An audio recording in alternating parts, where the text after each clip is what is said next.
Hi everyone, this is Marie Blue Angel. I am finally back, and I'm playing A Tropical Christmas today. And last time I left off, which was a while ago, because now it is May instead of March, there were 4 days before Christmas in 2023 in the story, so we're gonna just jump right into it. I really miss these characters in this story, but I really wanted it. I wanted to do it justice, so I wanted to wait till I had a little bit of free time. Life has been good. It was just busy, and I had to, prioritize some other things, which is really the reason why I couldn't post for a while, except for last week, because I had like a little pocket of time. But I'm hoping I can finish A Tropical Christmas in the next video or two, including this one, so we'll see. But, anyways, without further ado, let's just get into it and see what's happening on December 22nd, 2023. The night before was filled with laughter, music, and lots of late night fun. After Mr. Keefe's performance, we stayed at the pool much longer than we expected. We danced, ate, drank, and laughed until the early hours, soaking in the holiday atmosphere. That sounds really nice. A phone is ringing. Ring, ring. I woke up groggily, yawning as I get up the bed. I glanced at my buzzing phone. Maha was calling me. I look at the top left of my phone. 11:45 a.m. Hello, Chase. Great. I skipped breakfast again. Kuya, you're awake. Good. Mm-hmm. I just woke up. I missed breakfast. Mm-hmm. That makes both of us, Kuya. I tried contacting Junho and Liang, but they won't answer. Okay, that's interesting. What about Isagani? They're probably still sleeping. Isagani's still here counting sheep. I mean, I guess that makes sense if you just partied so hard that you went to bed later than usual. Classic Gani, but by the way, I yawned again. I need some coffee to function better. Ugh. um, do you have any money on you? I'm kinda starving. Makes sense. Me too. Where do you want to go? It's on me. Yay! Thanks, Kuya. There's this place in Boracay everyone's been talking about. Oh, where are we going in Boracay? How about we check out Sunnyside Cafe? They've got an all-day breakfast. All day breakfast? I love that. Sounds good. Give me a few minutes and we'll head out. I quickly got dressed, making sure not to wake Isagani as I tiptoed out of the room. Maha met me in the lobby, and we made our way to the cafe. The air was warm, and the island was buzzing with life. As we arrived at Sunnyside Cafe, I realized it wasn't that packed. Surprising, given the rave reviews. They were famous for their chori burgers and pulled pork eggs Benedict, I can read. But I had my eye on those pancakes too. I mean, so hard when you go to a breakfast place because there are so many options. Welcome to the Sunnyside Cafe. I've heard their bacon and mango grilled cheese is a must try, and the chorizo and eggs. Oh, bacon and mango? Oh, no, stop. That sounds good. I scanned the menu. They all looked so delicious. Is it me, or do they all look so delicious? Mm-hmm. Probably just us, Kuya. We're starving. Mm-hmm. Don't mind me while I drink some tea. Let's order a bunch of stuff and share. Ooh, that's always fun. Maha wanted the ube pancake, while I'm wanting to try the pulled pork eggs Benedict. I motioned for the waiter for him to take our order. The waiter smiled, noticing us. As he approached our table, his eyes widened with recognition. Maha? Who are you? I haven't seen you before. A warm smile spread across his face. He had short black hair, a lean build, and wore a name tag that read Noel. Oh, cute. With pancakes and stuff. A fitting name for the season, I thought. Maha's eyes lit up too. Noel! Oh my god! It's been so long! Noel chuckled. I never thought I'd see you here. It's been a year already. Small world! I didn't know you work here. I've been working here since last year. You know, I run into Isagani from time to time. He would always come by here when he has the time. Oh, that's nice. Oh yeah, I saw it on your post. You still play basketball, right? Oh, do they know each other from the orphanage, maybe? Yep. My wife tells me that it's a form of stress relief. Isagani and I would play with the guys back at the orphanage. Oh, that's wonderful. How's Jethro? Do you still keep in contact with him? Jethro? Yep. We actually had a basketball game just yesterday. What about Nice. Nancy? Do you still keep in touch with her? I watched as they chatted with such familiarity. Noelle seemed genuinely pleased to see her. I'm happy Maha kept some friends aside from Isagani since our time at the orphanage. How's everything been? Look gorgeous as always. You look handsome. Oh, by the way, this is Chase, my brother. Noelle's eyes brightened. No way! So you're the brother she's always talked about. Finally! It's so great to meet you. Nice to meet you, Noel. Nice to meet you. I'm Noel. Maha and I were close friends during our time at the orphanage. Yeah, when I was adopted by my father, Emmanuel, we still kept in contact. He would still like my post up to this day. Well, that's cute. I like that. It's amazing you're both reunited. Praise the Lord. Family is everything. I couldn't help but smile, moved by his words. Thanks, Noel. I didn't realize you and Maha went that far back. I'm happy she has friends like you and Isagani. V important, also. I'm just very happy she's doing well. He looks at her, smiling. The Lord has been good to us, hasn't he? I always knew you you. had the strength in you. Oh, sorry. I thought the line wasn't going to be read, so. Yes. Yes, he has. As Noel took her orders, Maha quickly sneaked in a quick selfie. Just for our post, I'll be tagging you, okay? Of course. It felt comforting to see Maha connect with someone from her past. It fills me with relief. She's doing very well. As he walked away, I turned to Maha. You two were close, huh? Yeah, all of us at the orphanage went through a lot together. It's nice to see he's still the same, full of faith. He reminds me of Father Alan. I nodded, trying to keep my expression neutral. Now's the time to dig for more information. Father Alan? Who's that? Maha let out a sigh, her gaze lowering to the table. He's the priest who took care of me after. She swallowed, her fingers fidgeting with the edge of the napkin. After you guys left me here in the Philippines. When our parents... When they took you back to the States and left me behind.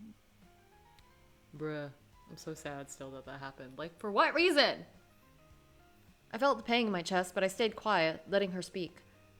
I'm sorry, Maha. He was the one who gave me shelter, who taught me how to survive. When I didn't know what to do, he raised me, looked after me. Gani too, for a while, until I got adopted. You look troubled. You ever talk to him? Maha shook her head, biting her lip. Her voice dropped. No, I didn't. Not after I left the orphanage. I might not talk to him anymore. Do you hate him? Her eyes snapped up to meet mine, wide and startled. What? No! I absolutely don't hate him. It's just... He knows something. Something important. What does he know? I don't know exactly, but it's something about our family. About why we were separated. Do you think you'll ever ask him? She shrugged, her shoulders tense. I did. He never answered me. I remember asking him before. Even if I cried, but he would never answer. Sir, we need to know. I mean, do we need to know now? I don't know. I mean, I feel like I don't know. I feel like that will be nice. I mean, it's great that Chase and Maha are reconnecting now, but I do think that part of it is going to always be like why. Like, Chase doesn't know, Maha doesn't know. Only the parents know, and father-in-law. That's it. I mean, I'm assuming. Maybe other people know. I don't know, because I don't know the situation. But I do think that would be part of the, if they want it would be part of their closure for how they can move forward with their, family relationship and things. But, you don't necessarily have to have it, but I don't know. I feel like I would want to know, but especially at Lake. They're not kids anymore. They are adults, so feel like it'd be something to know. But we'll see if the story lets us do that. The weight of her words hung between us. There was silence. The only sound was the warm, relaxing music the cafe was playing. As Noelle returned with our food, Maha's entire demeanor shifted. Her melancholy melted away, replaced by a cheerful smile as she greeted him warmly. Noelle set down the plates, and I couldn't help but be impressed by the plating. Ooh, yum. Is that the Eggs Benedict? The scrambled eggs was fluffy and golden, accompanied by thick slices of crispy bacon. The garlic rice was cooked to perfection, topped with a sunny side up egg. Ooh, ube pancake. On the side, we had slices of fresh mango and a stack of pancakes drizzled with maple syrup, crowned with a dusting of powdered sugar. Oh, by the way, Maha, tomorrow there's going to be a Christmas outreach event for the kids. It's a big thing every year. Lots of families and volunteers come to give gifts and have some fun with the kids. You should join us. Maha tilted her head, curious. What kind of event is it? Well, it's more of a gift-giving and feeding program. The kids will be fed a meal and some drinks, and be given some gifts. This year, we're doing something special. We're having some anime cosplayers come and put on a show. It's going to be amazing. Ooh, anime. Which anime are they going to cosplay? Noelle shrugged nonchalantly. They'll be cosplaying a small, unknown anime game called Dragon's Heart. I was hoping they'd cosplay something more well-known, though. Maha's eyes widened at the mention of Dragon's Heart. She's into that game. No way! Dragon's Heart? Oh my god, oh my god, oh my god! Her voice jumped a few octaves, and she nearly knocked over her water glass in her excitement. Really? Why Dragon's Heart? Can't they pick something more popular like Maha whipped her head towards me, her jaw practically on the floor. Kuya, Dragon's Heart is a game. I have posters of it at my house. Noelle, however, was clearly less enthused. Well, I just hope the children like it. That's all that matters. Maha's like, I need to go now. Anyway, please enjoy your meals. Oh, it's so lovely to see you again, Noelle. Same here. I wish we could have had more time to talk, but I can't stay too long at a table unless they order me, like, food or something. If you need anything, I'll be over there. I'll be happy to assist you. As soon as he stepped away, Maha's mood dimmed again. I glanced at her, noticing the way she watched Noelle return to his work. We should invite Noelle. As Noelle turned to leave, I called out to him. Hey, Noelle, why don't you join us? Let me order something else for you. Maha's face brightened instantly, looking at me. Kuya, are you sure? Yeah, that would be nice. You can take a break, right? Noelle hesitated for a moment, glancing around the cafe. 3 other customers aside from us are there. I don't know if I can. I'm still on duty. I guess I could if the manager doesn't mind. I raised a hand to call over the manager, explaining our request. We'd like to order more food and have Noelle join us, if that's okay. The manager considered it for a moment before nodding. As long as you're ordering more, I suppose it's fine. I ordered another serving of my order, plus the beef tapa from the Sunnyside Cafe special for Noelle. He also ordered to the manager, who happily jotted down, that sounds so good. Got it. We'll be there in a few minutes. It's one of our signature dishes. It's also my favorite. Ooh, yum. A few moments later, Noelle returned with a second helping of food for us and a plate for himself. He beamed, pulling up a chair next to Maha. She seemed to brighten instantly, her eyes sparkling with gratitude. Thanks for inviting me. No problem. Anything to help out Maha's old friends. Oh, Noelle. So tell me more. Do you remember the time when you, me, and Maloy were... I love it. Maha and Noelle began reminiscing about their time at the orphanage, sharing stories that made them both laugh and occasionally tear up. Remember when Father Alan made Isagani lead the prayer right before the anime we were always watching? Isagani? Yeah, I remember that. Gani was praying so quick. He was like, I want to watch my show. Our Father who art in heaven, holy be thy name. Your kingdom come. Like that, like that. Oh my god. Oh man. I chuckled. I feel like I learned something new about Isagani right now. They also began talking about their time after the orphanage, Maha's online blender, Noelle's basketball games, etc. So, our team lost 3 consecutive matches. It's a bit of a shame, though. We all dug in the food, enjoying the meal and each other's company. Thanks again for inviting me to join you guys. It's been really nice catching up. I'm glad they could all catch up. That's cute, Maha and Noelle. And they're like, oh, the bestie times. That's nice. Thank you, Noel. I'm so happy to see you again. Maha and Noelle hugged each other tightly. So, will I see you at the Christmas outreach tomorrow? Definitely. I'll see you tomorrow. We said our goodbyes, and Noelle waved us as we headed toward the exit. See you tomorrow, Maha. And Chase, it was great meeting you. Take care. Thanks, Noel. See you around. Just as we were about to head back to the hotel, my phone buzzed. Ring. It was Juno. Hey, Chase. Where are you and Maha? We just finished eating. Oh, man, I forgot to buy you some food. Do you want us to get you some? Don't worry. We're about to head out. Raised a brow, exchanging a glance with Maha. Head out? For what? We're going island hopping. Isagani's getting the boat ready. We're waiting for you two. Don't keep us waiting. Maha's eyes lit up when she heard. She jumped up with glee. Island hopping? Yes! Oh my gosh, that sounds fun. We're directly at the beach in front of the hotel. Just get here soon. He hung up. I turned to Maha. We need to change into our swimsuits now. Rushed back to the hotel, quickly slipping into her beach attire. Maha was still beaming with excitement, and I couldn't help but smile at her energy. When we arrived, we saw Liang at the beach, looking at Isagani's boat bobbing gently on the clear turquoise water. Isagani stood on at the boat, adjusting the plank, ropes, and securing everything for the ride. There you are, guys. Hello. Are you guys ready? Before I could answer, Juno appeared from behind Isagani, his arms crossed over his chest. Took you long enough. Let's not waste any more time. He's like, I'm ready to go. Okay, We're Juno. here now, aren't we? She nudged me, then gave Isagani a thumbs up. Liang laughed as he got on the boat. Let's get going.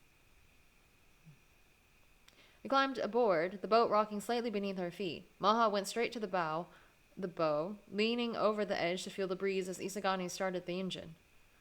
Juno stood near the helm, keeping his eyes on the horizon. Finally! We're going island hopping. Perfect weather for it. All of us are ready, Sanagi. Wait, where's Perla? Oh, she's working. She already missed 3 days hanging out with us, so she's got to make up for it. Bye, Perla. Guess that's fair. I forgot what it's like to have regular work shifts. Hopefully they bring you a nice souvenir, girl. Liang said, leaning back casually. He smiled at me, his white lean body covered in sunscreen. Want some sunscreen? I couldn't help but chuckle. Isagani mentioned me to come sit next to him. Good thing your boss Derek's finally taking a break, too. You finally have a chance to unwind. I took a deep breath, inhaling the sea breeze as the boat continued on its course. After finishing the Jenkins Harper program, I feel like I missed half of Christmas already. Isagani laughed softly. Speaking of enjoying things, what island are we headed to, Isagani? We're making our first stop at Crystal Cove Island. It's one of my favorite spots. Ooh, Crystal Cove. Huh? Why's that? Well, it's great for cave exploring, chilling by the beach, snorkeling. Besides, it's not too crowded this time of year. That's nice. Perfect place to clear your mind after all that coding. Yeah, I need that. Plus, it sounds like Maha's gonna love it. Really, Chase? All that partying yesterday and it still wasn't enough? Oh, Liang, Kuya more than deserves it. Just wait till we get there. It's gonna be worth it. As we arrived at Crystal Cove Island, I was immediately stunned by the beauty of the place. The soft white sand stretched along the shore, meeting the crystal clear turquoise water that shimmered under the bright sun. Some people were already swimming in the water. Jagged rocks surrounded the coves, where the waves gently lapped against the shore. Palm trees swayed gently in the breeze. The breeze hit me. I breathed out, taking it all in. Wow. This place is something else. Ugh, I want to be here. Right? Told you it's worth waking up for. This place looks amazing. I need to take lots of picture. Liang stretched his arms. Man, I could get used to this. Brother, you were right. I feel like I've walked straight into a postcard. Or a desktop wallpaper. He playfully slapped Isagani in the back. Isagani chuckled and rubbed his back. This is actually a tourist spot, so I always come here. Normally, during summer, this place gets a lot of visitors. He smiled modestly, adjusting the boat's anchor. The tourists would often ask me to take pictures of them. Really? How rude of them. I would never do that. She said as she took an aesthetically pleasing picture of the island, followed by a selfie, including myself. Yes, Maha, you would. It's peaceful. It reminds me of the calm before a storm. Maha, already eager to explore, started bouncing on her toes. I'm so excited. Come on, let's check out the caves. Ooh, caves. Hold your horses, Maha. Let's take a moment to soak it all in. I jumped immediately out of the boat and into the shore. My toes could feel the cold, refreshing water of the beach. The others followed. Man, that's cold. So, where to, Isanagi? Isagani grinned widely as he jumped out of the boat. I hope you guys love flowers and a wonderful view. Ooh. Kuya, oh my god, flowers. We better take a lot of selfies. You too, Junho. Maha giggled and hugged mine and Juno's arm. Juno shrugs. I'm not interested. Why not? Onward, march. We walked deeper into the Crystal Cove Resort, the vibrant colors of tropical flowers surrounding us.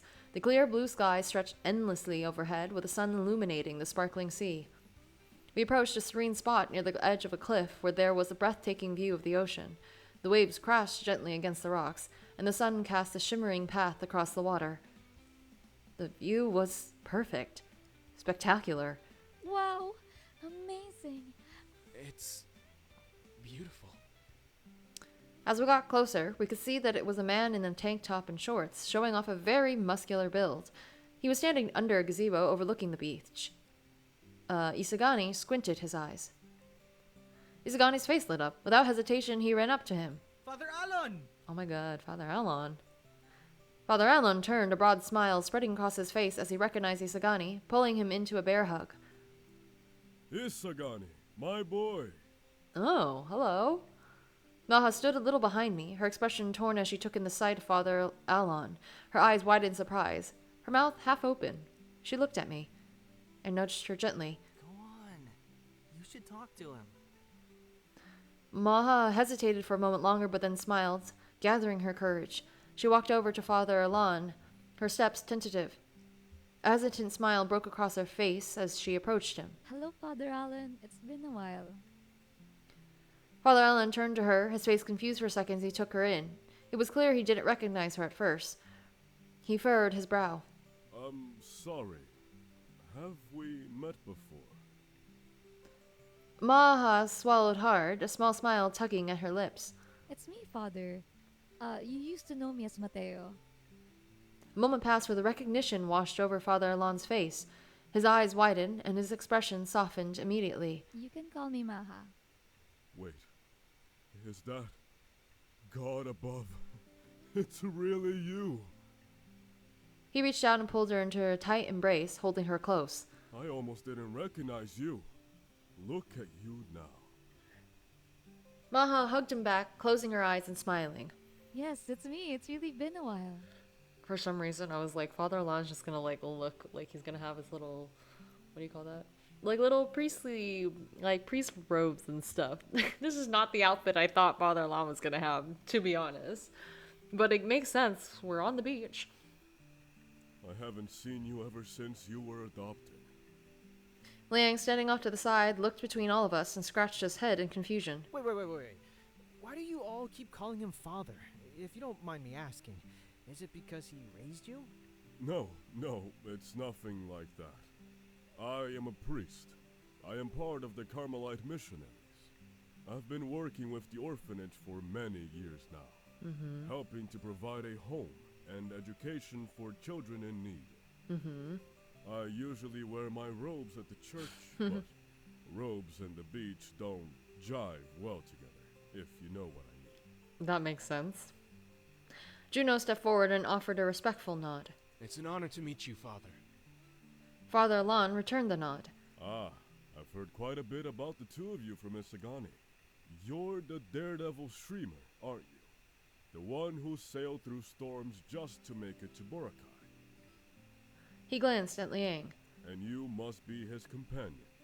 It's a pleasure. Cameraman and co-star, to be frank. A pleasure too, Father. Then his gaze shifted to me, expression curious as if trying to place my face. And you, young man, do I know you? You look familiar. I swallowed, feeling a bit of nervousness. Keep your voice steady, Chase. I'm Chase. Chase McShane. Father Alon's eyes widened, and his smile disappeared. He glanced over at Maha, then back at me. McShane. You're Belen McShane's son. I guess. His reaction caught me off guard. I didn't expect him to know my mother, but there was recognition in his eyes, a deep connection that ran beyond simple acquaintanceship. Yeah, Belen was my mom. Father Alon's eyes shifted between Maha and me. By the time he opened his mouth, a group of people, several in beachwear and sunglasses, approached, their laughter filling the air. This view is like totally to die for. Wow. Whoa! Totally Maganda, bro. Totally Maganda, bro. I love that. Yeah, we should totally take pictures here, Pare. Father Alon glanced over his shoulder, then turned back to us with an apologetic smile. I'd love to talk to you both more, but I have guests to attend to. Why so many people? What's going on, Father? Father clasped his hands together and sighed, half smiling. Some of the visitors are donors. They've made financial contributions to the charity event we're hosting tomorrow. And as a thank you, they're treating me to this outing today. Oh, that makes sense, Father. Furrowed my brow, confused. So, as a thank you for their contributions, they get the chance to treat you to this trip. Matthew 10:41-42, my child. I scratched the back of my head. Huh? Does anyone have a Bible? Maha, do you have a Bible app? I have an app here. Wait. Oh, sorry. I deleted it to make space for my app versions of Dragon's Heart and Instagram. Why on earth, Brother Asanagi, do you suppose that anyone would bring a large Bible in the middle of an island? The prophet's reward. Huh? The one who receives a prophet because he is a prophet will receive a prophet's reward. Okay, Juno. And the one who receives a righteous person because he is a righteous person will receive a righteous person's reward. And whoever gives one of these little ones even a cup of cold water because he is a disciple, truly I say to you, he will by no means lose his reward. Ho ho! Outstanding! I'm pleased that one of you is keeping the Holy Scriptures close to their heart. You just impressed Father Alon, sir. Always, Father. It sustains me, just like daily bread. Oh, is that Father Alon? That's him. Hello, Father Alon. Can we go swimming now? Father, let's go! He's like, I got a busy schedule, guys. I'll talk to you later. Father Alon clasped his hands together and sighed, half smiling. Don't worry. We'll talk later. I presume you'll be spending the holidays here in Boracay, correct? Yes, Isagani is staying at the hotel with us. Perfect. Let's talk soon. Isagani, see you later, my boy. As the visitors came closer, Father Alon excused himself, giving us a parting nod before heading off to greet the group. OMG, that's him! That's the White Daredevil! We love you! Girl, his name is the White Devil, not the Daredevil. Bandwagon. Sir, I'm a big fan of your work. Can I take a picture? Sure, go for it. Liang, you're so funny. I love you. Thank you. You're all too kind. Their phones were out in a flash. Juno was just doing a half smile, while Liang flashed exaggerated grins and peace signs. I turned to Maha, catching her gaze, her brow furrowed slightly, her lips pressing into a thoughtful line. Do you think he knows something more about Mom and Dad? Maha hesitated, glancing over at the gathering crowd. I know he does, Kuya. I'm sure of it. What should we do, though? We'll wait for him. Don't worry, Maha. Thank you. Oh man, my sons love you. They got so jealous when they saw your stream. Thank you, Junie. Oh, my fangirl heart. I love your streams. I'm one happy fanboy. Ah! Thank you, my fans. We appreciate your support. Please stay tuned. Juno just stayed quiet and continued to give a half smile. As the group dispersed after their selfies, Ling turned to us with an idea. Hey, I heard there's a cliff diving here at Crystal Cove. You up for it? Oh. Cliff diving, huh? Sounds like my kind of challenge. What about you, Chase? You in? They all looked at me expectantly, but I shook my head, offering a small smile. I'll pass. I don't think I can do anything that extreme. What about you, bro? Wanna come? You guys go ahead. I'll catch up later, bro. Sound good? No worries, bro. What about you, Ma? Maha perked up, already hopping from one foot to the other. I want to try it too. I haven't done anything like that in forever. Go Maha. As Maha and the others headed off toward the cliff diving area, Isagani leaned in closer to me. If you're not up for diving, I know a spot here I'm certain you like. Curious, I nodded, and we made our way across the cove. Whoa. It's beautiful. The view took my breath away. We arrived at a hidden spot nestled between the two towering rock formations, an almost secret lagoon. Ooh! The water was crystal clear, shimmering in shades of blue and green, and the sunlight reflected off the calm surface. The air smelled fresh and salty, with the distant sound of waves crashing gently against the rocks. This place has always been where I go to think. It's peaceful. You can just think. Honestly, sounds like a great place. A place to breathe, to remember, and to let go, even if only for a little while. I wonder how often Isagani comes here. I stood there, staring down at the serene waters of the hidden lagoon, the weight of my thoughts heavier than ever. Isagani's eyes remained lingered on me. Is something wrong, Chase? I sighed and sat beside him, letting the sound of the waves soothe me for a moment before I spoke. I don't know if I even want to know why Mom and Dad left Maha here in the Philippines. I mean, at first I wanted to know, but now...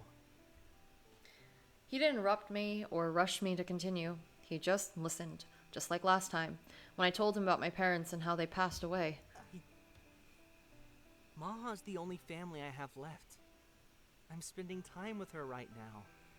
But I feel like the truth, whatever it is, might hurt her. And I don't want that. I want to protect her from that pain. I don't want her to ever feel like she wasn't wanted. My chest tightened as I said it out loud, the fear of what the truth might do to her, what it might do to us. Just say it, Chase. I don't want to lose her again. Oh, I get that. Oh. Isagani shifted closer, his leg brushing against mine. He looked into my eyes. I understand, but protecting her from the truth, it's not always the same as protecting her. She's strong, Chase. Ever since we've been together at the orphanage, I know she's strong. I mean, at the end of the day, like, Chase is valid in his feelings, though it's also valid if, you know, Maha's like, I want to know.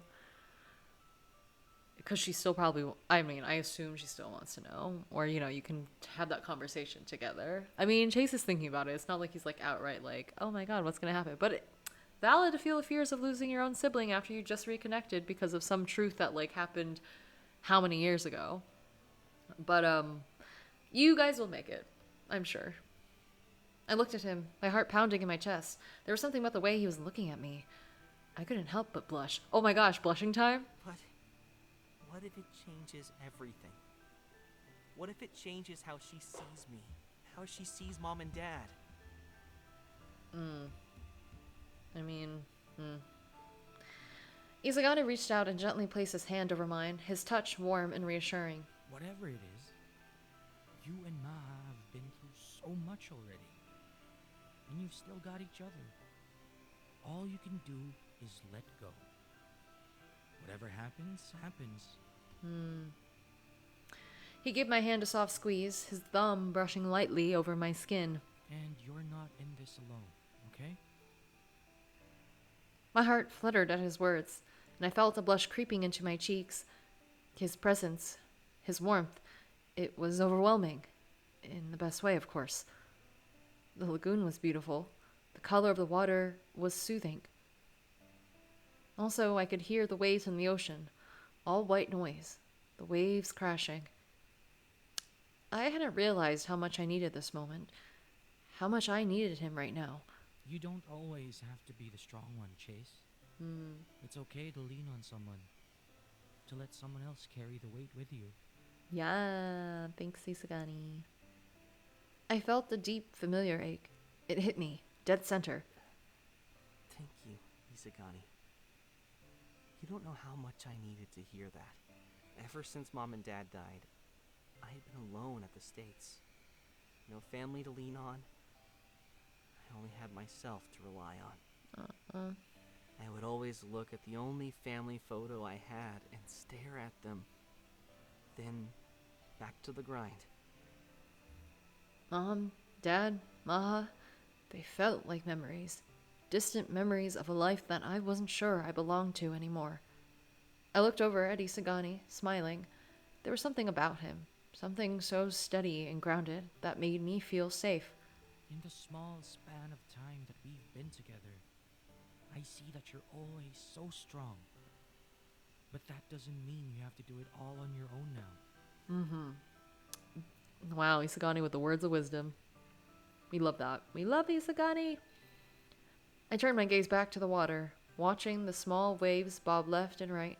I don't want Maha to get hurt. She's been through so much already. And I don't know if I'm strong enough to handle the truth. For her sake. You don't have to protect her from everything, Chase. Sometimes, the strongest thing you can do is be there with her, even when it's hard. Especially now, since it's Christmas. He chuckled and then held my hand tighter. He looked me in the eyes and smiled. For the first time, what felt like forever, I allowed myself to relax, to lean into the warmth of Isagani's words and presence. I wasn't alone. We sat in the quiet of the lagoon for a period of time. Isagani and I must have drifted off to sleep, hugging each other, lulled by the soothing sounds of the lagoon. Cute. Suddenly, a soft chuckle pulled me out of my slumber. I opened my eyes and saw a familiar figure standing in front of us. Morning, lovebirds. Hello, Keith. I shot up right, startled. Unknowingly, I woke up Isagani too. Mr. Keith! Why are you here? Island hopping? Just like you. How long have you been here? Mr. Keith stifled another chuckle. Too long. I found the others while you two were catching up on some beauty sleep. They're grabbing food at the stalls right now. Okay, hi Keith. I exchanged a glance with Isagani, both of us quickly looking down at the time. We had slept for way too long. But you know, it was much needed. It's fine. Oh, I slept for that long? Some kind of tour guide I am. Don't be too down on yourself, kid. I've missed way too many gigs by oversleeping. We gotta move. As we approached the Nipa huts of the Crystal Cove, the air was filled with the aroma of grilled seafood, spiced meats, and the sweet scent of tropical fruits. All sound very delicious. The Nipa huts scattered along the coastline were decorated with native lanterns and twinkling lights. The thatched roofs of the huts provided shade as they gathered around a long table. The soft crash of waves against the shore was accompanied by the hum of holiday songs playing in the background, along with sounds of laughter and chatter. As we reached the gathering spot, I spotted Maha, Juno, Liang, and Perla already gathered around a long table laden with a feast of local delicacies. Quick, Hi, friends. Chase! It's time to eat! Look at all this food! Hell yeah! Hey, you two. You missed out on the fun. We just got back from the activities and met Keith there. We invited him to join us. Yeah, I was there, but I didn't participate. There's only so much a middle-aged man could do. Lol. Apparently, Juno had arranged a food provider who brought a selection of local delicacies, ensuring we get a real taste of the Philippines. Aw, oh, yummy. Perla's like, yes. Noah's like, yes. Oh, I'm so hungry now. I'm not even hungry, but I'm hungry. Perla, along with Noelle, helped the provider deliver the food, bringing trays of oh my god, you're gonna hear how terribly American English accented I am. Caldereta, vegetable kare kare, lumpiang Shanghai, insaladang talong, ooh, grilled squid and pancit canton. They also had bibinka and puto bumbong, traditional rice cakes usually eaten during Christmas. All that sounds delicious, though. Perla, you're here too? I thought you were at work. Why are you in your swimsuit? Because she's working and she's here for play. Perla gave me and Isagani a sly grin, pointing to a large cooler filled with milk tea. This is work. Got an order, didn't I? She's like, I'm ready with my swimsuit. I raised an eyebrow, amused. I chuckled. Fair enough. What about you, Noelle? I looked at Noelle, already wearing board shorts and flip-flops and wearing board shorts also. I'm here too because there was a huge order from the Sunnyside Cafe, all in the name of Wong Junho. I just had to help delivering it. Maha introduced me to Junho and Leon. And Mr. Keefe too. It's a pleasure to see you again too, Isagani bro. Bro, we get to eat together again, yeah! Yeah! By the way, where were the two of you? It's a good thing Keith found you. We fell. I found them editing pictures and taking lots of selfies at the lagoon. Thanks, Key. Oh, really? Oh my god. I knew it. Kuya's also obsessed with taking pictures. Yes, that's exactly what happened. Thanks, Keith. Glanced at Mr. Keefe, who was making his way over to me and Isagani with a relaxed smile. He gave us a wink, whispering, Your secret's safe with me, Chase and Isagani. Aw. As the food was laid out, everyone started serving themselves, making playful comments about the rich flavors. I grabbed my paper plate, scanning the colorful spread of food in front of me. Oh god, they're all so good. Which one should I try first? Oh, they're giving me a choice. Okay.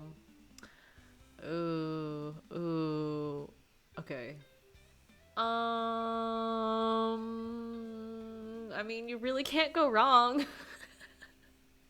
I'm literally just like, you really can't go wrong with any of these. God, I really want some lumpia though. I'm gonna go with caldereta with rice and the puto. Okay. I scooped up a hearty portion of caldereta, the rich reddish-brown stew thick with tender chunks of beef, simmered in tomato sauce, liver spread, and a blend of spices. I need to make this. Yum! Oh, yummy, yummy, yummy, yummy. I could just smell the bell peppers, potatoes, carrots, and peas. Beside it, I placed a small mound of rice and then added some puto bumbong, purple-hued steamed rice cake topped with freshly grated coconut and a drizzle of melted butter. As I walked over to where Maha and Perla were sitting, they waved me over with smiles. Huh? That's always a solid choice. Hell yeah. I remember having caldereta a lot at the orphanage. Though we didn't have it this good. Father Alan used to make a simple version, just potatoes and carrots mostly. I get that. I think caldereta is pretty good in general. What would you all pick if you're watching this? If you were on that screen just a few months ago, what would you pick instead of what I did? Or would you pick what I did? Want to know. There were too many good choices. You didn't have meat in it? Nope, no meat, just veggies. Occasionally he would put in some mushrooms, but no meat. I can understand that. Before Junho, me and Leon would just eat rice with some salt. Really? Oh my god, same! But it was delicious still. I remember having Christmas dinner with Leon, and we had to ask for pasta from a neighbor and spaghetti sauce from the other neighbor. Oh. Also, that makes me want to have spaghetti the Filipino way. Really? All that for spaghetti? Yep.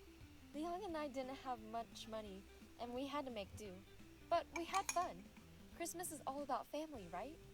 Leon and I had each other, and that's all that matters. Don't make me cry now. Don't make me cry. She looked at her milk tea and took a sip before continuing. I may not show it a lot, but I love Leon, and I would do anything for him.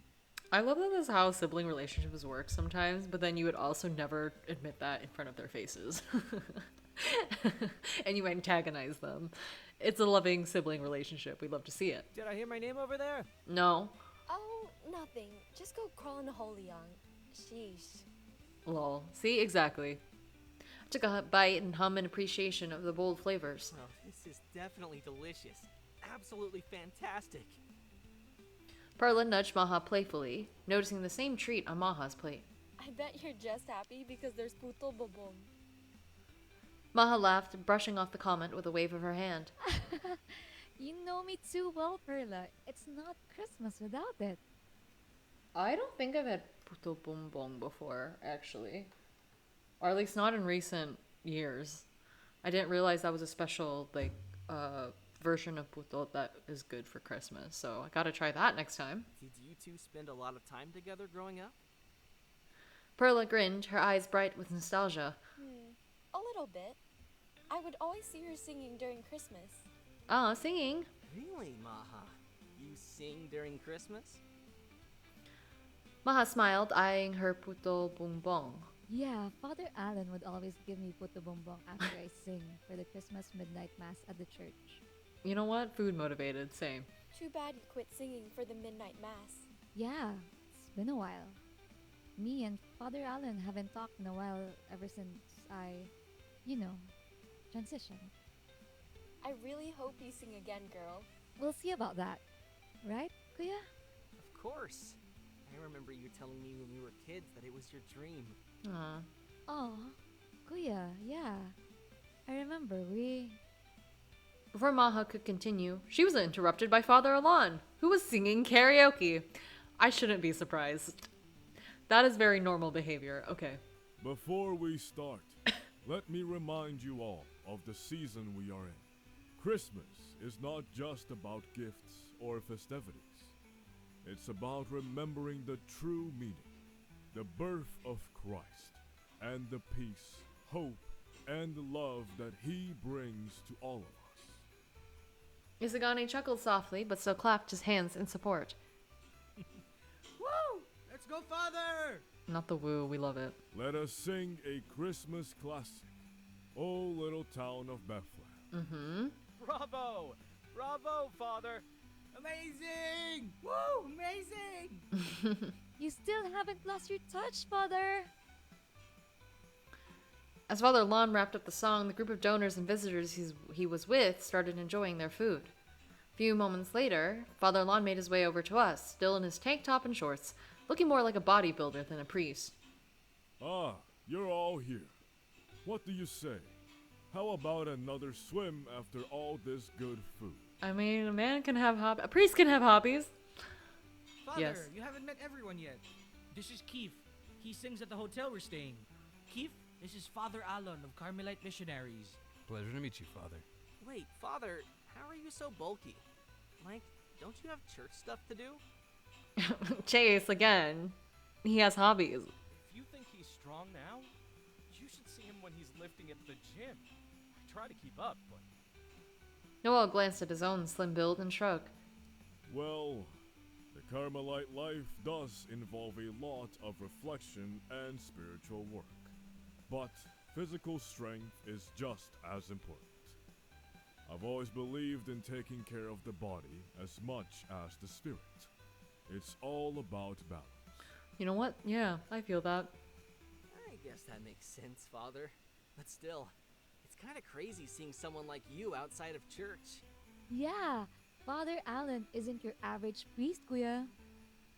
As the lively banter and laughter continued round the Crystal Cove Nipa huts, Perla suddenly made an unexpected move. Out of nowhere, she pulled out a brightly colored water gun, grinning mischievously. It glistened in the sun, aimed directly at me and the rest of the guys. All right, boys, all of you. No one's going into the water unless those shirts come off. I gotta make sure all of you are beach ready. Maha was already giggling in the background, clearly loving this unexpected turn of events. So random, I love it. Perla, determined to have her fun, started spraying the air with a fine mist of water as if to remind us she meant business. Hands up and shirts off. All you boys. I have a rash guard on. Is it okay if I don't remove it? Perla, seriously? Ling laughed, eyeing the water gun with a bit of caution. Come on, man, you gotta admit, she means business. That thing looks like it's fully loaded. Where did you even get that?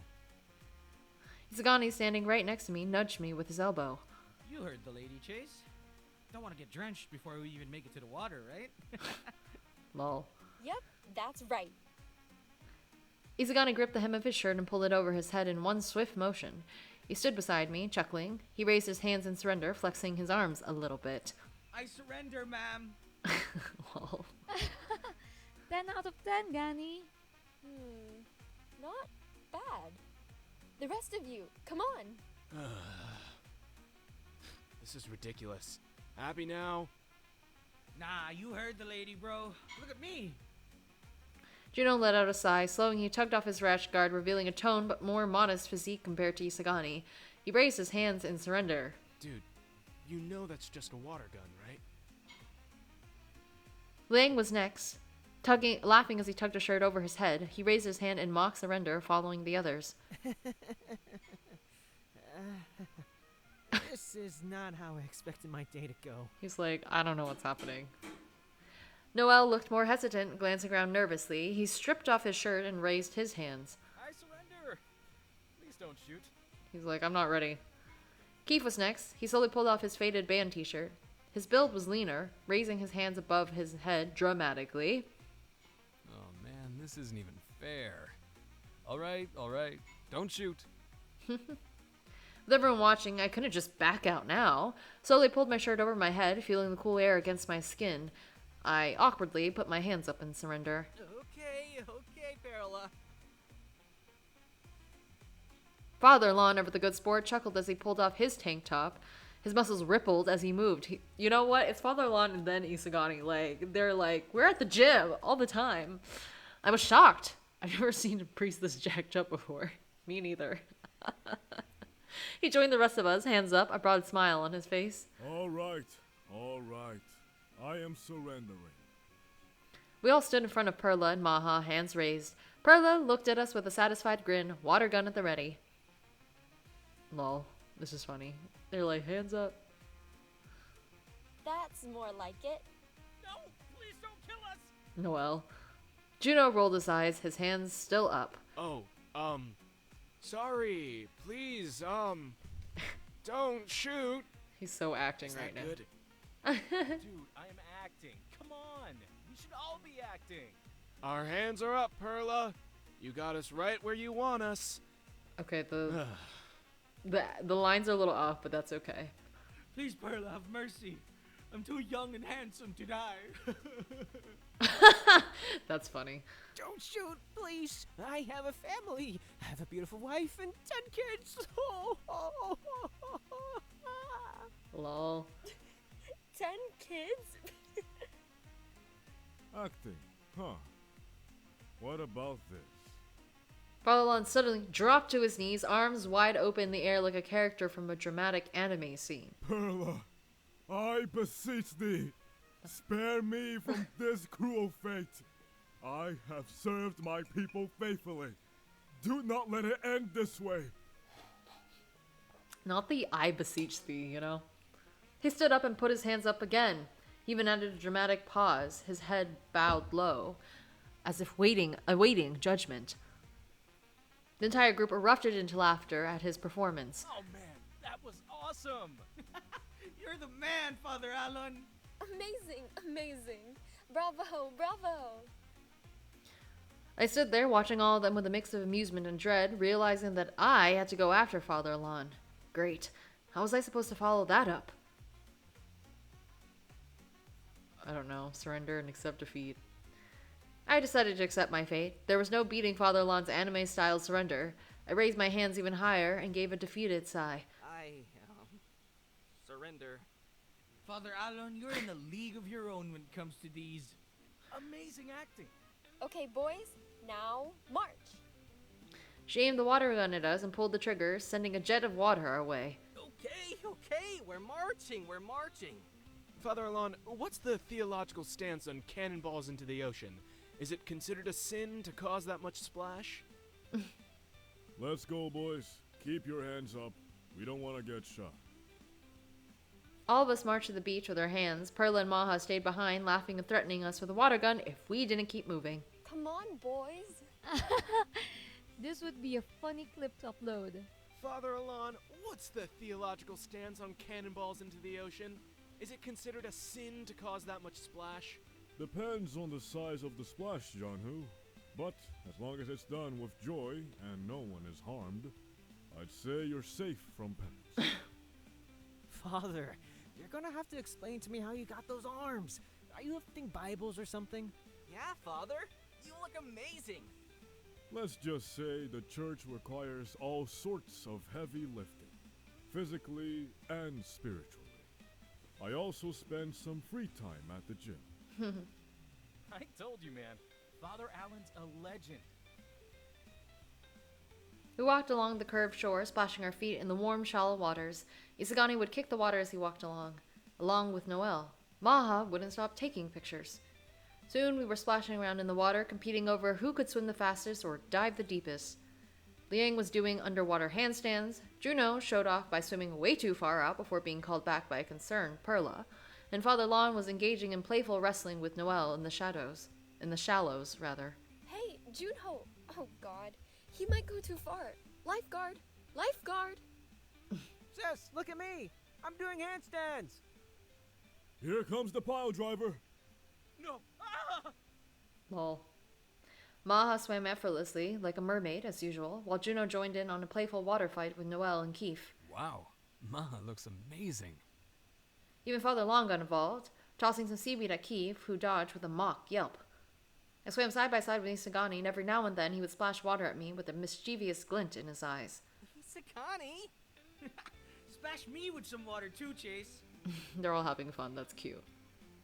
Maha and Perla did a beauty pageant too, with all of us guys voting. Maha won by a landslide, though. Congratulations, Maha! Kuya Chase, I won. Thank you so much, Gani. Thank you all. 0 votes? I told you it would be no contest. Damn, Liang, are you trying to die? Ugh. You asked for it, Leon. Mm-hmm. Hey, stop squirting. She still has that water gun.